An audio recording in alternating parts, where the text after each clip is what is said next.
পশ্চিমবঙ্গ সমগ্র শিক্ষা মিশনের তরফ থেকে 16ই এপ্রিল থেকে শুরু করে 30শে এপ্রিল পর্যন্ত জল পাখওয়াড়া অবজার্ভ করতে বলা হয়েছে। অর্থাৎ জল সংক্রান্ত বা জল সংরক্ষণ সংক্রান্ত ব্যাপারে 2 সপ্তাহব্যাপী একটি অনুষ্ঠানের কথা বলা হয়েছে। এই জল পাখওয়াড়া প্রোগ্রামটি 16ই এপ্রিল থেকে শুরু করে 30শে এপ্রিল পর্যন্ত প্রত্যেকটি বিদ্যালয়ে অবজার্ভ করতে হবে। এই প্রোগ্রামের জন্য কি কি করতে হবে সেই সংক্রান্ত একটি গাইডলাইনও এখানে দেওয়া হয়েছে। এখানে দেখতে পাচ্ছেন সাজেস্টেড অ্যাকশন প্ল্যান ফর জল পাখওয়াড়া আর অ্যাজ ফলোজ। এখানে কতগুলি পয়েন্ট আকারে কি কি অ্যাকশন নিতে হবে এই প্রোগ্রাম পরিচালনা করার জন্য সেগুলি এখানে পরপর দেওয়া আছে। এই বিষয়গুলি আমরা একবার দেখে নেব। এই জল পাখওয়াড়া প্রোগ্রামটি 2 সপ্তাহ ধরে চলবে, 16 এপ্রিল থেকে শুরু করে 30শে এপ্রিল পর্যন্ত। এটি পশ্চিমবঙ্গের সমস্ত বিদ্যালয়গুলিতে পরিচালনা করতে হবে। এই প্রোগ্রামটি পরিচালনা করার জন্য কতগুলি অ্যাকশন প্ল্যান দেওয়া হয়েছে সেগুলি আমরা দেখে নেব। 1 নম্বর, জল সপ্তাহ।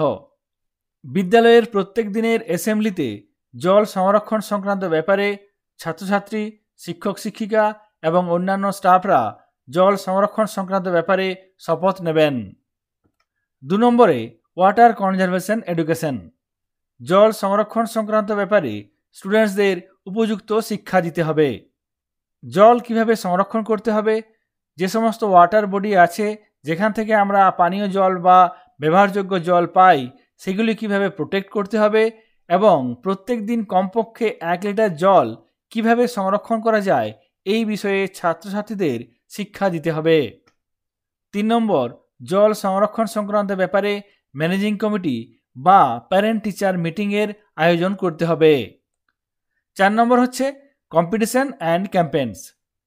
জল সংরক্ষণ সংক্রান্ত ভাবনা যাতে চারিদিকে ছড়িয়ে পড়ে সেই জন্য বিভিন্ন প্রোগ্রামের আয়োজন করতে হবে, যার মধ্যে যেমন essay writing, slogan writing, quiz competition, painting বা slogan writing competition, poster competition, বিভিন্ন ধরনের কম্পিটিশন এই ধরনের প্রোগ্রামের ক্ষেত্রে রাখা যেতে পারে। এক্ষেত্রে বিষয়বস্তু অবশ্যই জল সংরক্ষণ হবে। 5 number, reuse of hand wash water.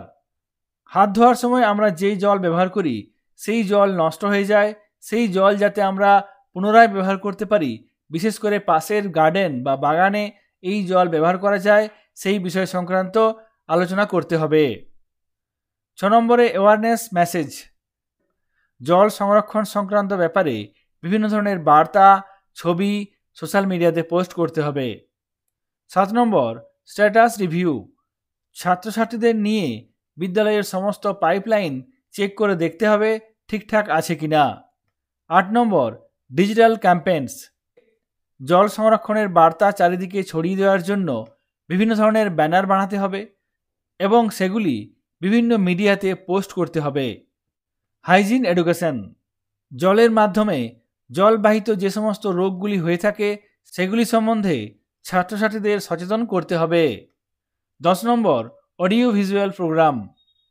জল সংরক্ষণ সংক্রান্ত ব্যাপারে বিভিন্ন ধরনের ধারণা ছাত্রছাত্রীদের অডিও ভিজুয়াল প্রোগ্রামের মাধ্যমে তুলে ধরতে হবে। 11 নম্বর, বেস্ট অ্যাক্টিভিটি সিলেকশন।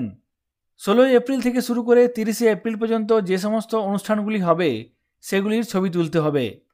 সেগুলির মধ্যে থেকে সবথেকে ভালো ছবি যেটি আছে কিংবা সবথেকে ভালো যে প্রোগ্রামটি আয়োজন করা হয়েছে তার ছবি ডিস্ট্রিক্ট লেভেলে পাঠাতে হবে। আমরা জানি জলেই জীবন, every drop counts, conserve water, conserve life. Paschimbanga Samagra Shiksha মিশনের তরফ থেকে আয়োজিত এই জল পাখওয়াড়া প্রোগ্রামটি পশ্চিমবঙ্গের সমস্ত বিদ্যালয়ে আয়োজন করতে হবে এবং সেই সংক্রান্ত তথ্য ফটোগ্রাফ আপলোড করতে হবে। এই বিষয়টি আপনাদের সঙ্গে শেয়ার করলাম। সকলে ভালো থাকবেন, সুস্থ থাকবেন। ধন্যবাদ।